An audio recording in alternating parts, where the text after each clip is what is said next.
আজ থেকে শুরু হয়েছে স্পোর্টস স্কুলের ভর্তি পরীক্ষা।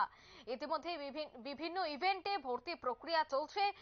জানা যাচ্ছে 6টি ইভেন্টে ভর্তি প্রক্রিয়া চলবে। আগামী 3 দিন বাছাই পর্বের পর ঘোষণা হবে তালিকা। অর্থাৎ আজ থেকেই শুরু হয়ে গেছে স্পোর্টস স্কুলের ভর্তি প্রক্রিয়া। সেই বিষয়টা নিয়েই আমি বিস্তারিত জানবো। টেলিফোন লাইনে রয়েছে ক্রীড়া সাংবাদিক বিপ্লব চন্দ্র। বিপ্লব দা, আজ থেকেই শুরু হচ্ছে স্পোর্টস স্কুলের ভর্তি প্রক্রিয়া। কিভাবে চলবে গোটা প্রক্রিয়া এবং কতদিন ব্যাপী চলবে? অঙ্কিতা, আমরা জানিয়ে রাখি যে ত্রিপুরা স্পোর্টস স্কুল রাজ্যের গর্ব। 2000 সাল থেকে কিন্তু এই স্পোর্টস স্কুলের যাত্রা শুরু হয়েছিল, বিশেষ করে খেলোয়াড়দের তুলে আনার এবং সেখান থেকে প্রত্যন্ত অঞ্চলগুলো থেকে খেলোয়াড়দের কিভাবে শুধু খেলার মাঠ মুখ নয়, তার সাথে সাথে পড়াশোনাও কিন্তু একসাথে চালানোর একটা পরিকল্পনা সেটা নিয়েছিল পূর্বতন বামফ্রন্ট সরকারের সময় থেকে। এবং তারপর কিন্তু এবছর প্রায় 24 বছর অতিক্রান্ত হলো এবং 24 বছর অতিক্রান্তে আমরা দেখেছি যে রাজ্যের বিভিন্ন খেলাধুলা, বিশেষ করে 6টি ইভেন্টকে নিয়ে কিন্তু স্পোর্টস স্কুলের সূচনা, যার মধ্যে রয়েছে অ্যাথলেটিক্স, জুডো, সাঁতার, ফুটবল এবং জিমন্যাস্টিক্স এবং যোগাসন। এই যে ইভেন্টগুলো নিয়ে তাদের পরিকল্পনা এবং তার মূল লক্ষ্য হলো যে রাজ্য থেকে কিভাবে খেলোয়াড় তুলে আনা যায় এবং সেই লক্ষ্য নিয়ে প্রতি বছর তারা ট্যালেন্ট করে।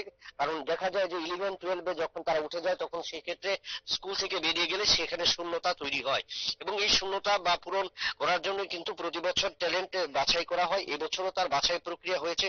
প্রাথমিক পর্যায়ে বিভিন্ন জেলা, মহকুমা এবং প্রত্যন্ত অঞ্চলগুলো থেকে বিভিন্ন শারীর শিক্ষকরা যারা রয়েছেন, স্পোর্টস স্কুলে যারা শারীর শিক্ষকরা রয়েছেন, তারা কিন্তু এই নির্বাচনীতে অংশ নিয়েছেন এবং তাদের সেখান থেকে তারা বাছাই করেছেন এবং বাছাই করা তাদের মোট 120 জনকে তারা ডেকেছেন।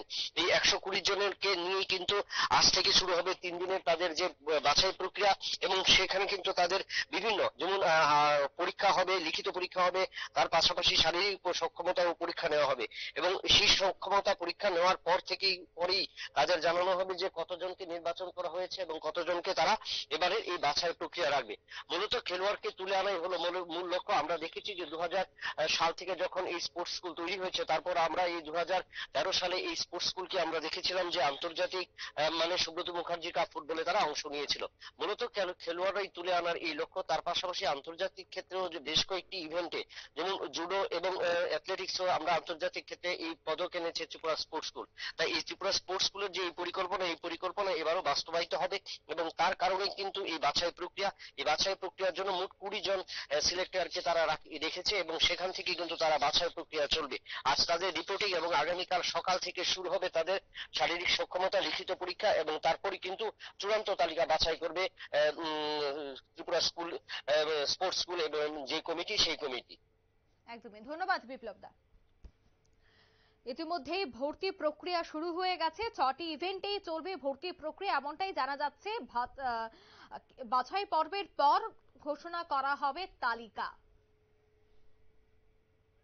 নিয়ে নিচ্ছে ছোট্ট একটি বিজ্ঞাপন বিরতির সঙ্গে থাকুন।